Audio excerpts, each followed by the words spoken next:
ویران زندگی تھی، میں خاک چھانتا تھا، مولا تیرے قرآن سے پہلے مجھے کون جانتا تھا۔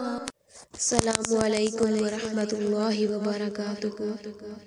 آج میں آپ کو بیٹی کی عظمت کے بارے میں ایک چھوٹا سا لیکچر دینے جا رہی ہوں۔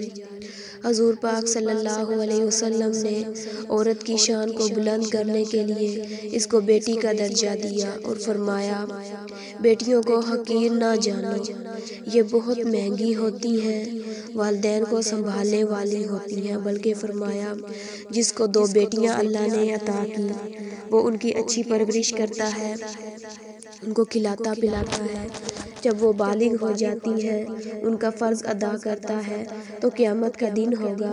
آپ صلی اللہ علیہ وسلم نے اپنی 2 انگلیاں ملائیں اور فرمایا، وہ شخص کون شخص جس نے 2 بیٹیوں کی اچھی پرورش کی ہوگی، وہ شخص اور میں اس طرح اکٹھے جنت میں ہوں گے۔ سبب کیا ہوگا؟ 2 بیٹیوں کی صحیح پرورش، 2 بیٹیوں کے لیے اچھے گھر کا انتخاب۔ اسلام نے یہاں تک فرمایا کہ جس کی 3 بیٹیاں ہوں وہ صبر کرتا ہے، منہ نہیں چھپاتا، کیونکہ دور جاہلیت میں بیٹی پیدا ہو جاتی تو لوگ منہ چھپاتے پھرتے تھے کہ لوگ کیا کہیں گے، لوگ کیا کہیں گے۔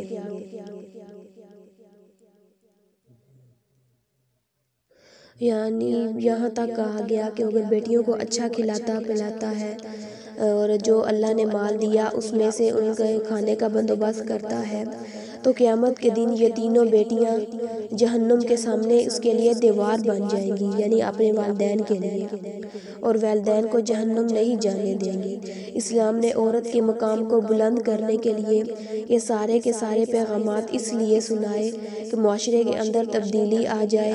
معاشرہ جو عورت کے اتنے خلاف تھا، اس کا چہرہ دیکھنا پسند نہیں کرتا تھا، اسلام نے اس کی عظمت کا چرچا کیا، اس کی تقدس کو بیان کیا، بلکہ اسلام نے اس کے تشخص اور عزت نفس کی حفاظت کا پیغام دے دیا۔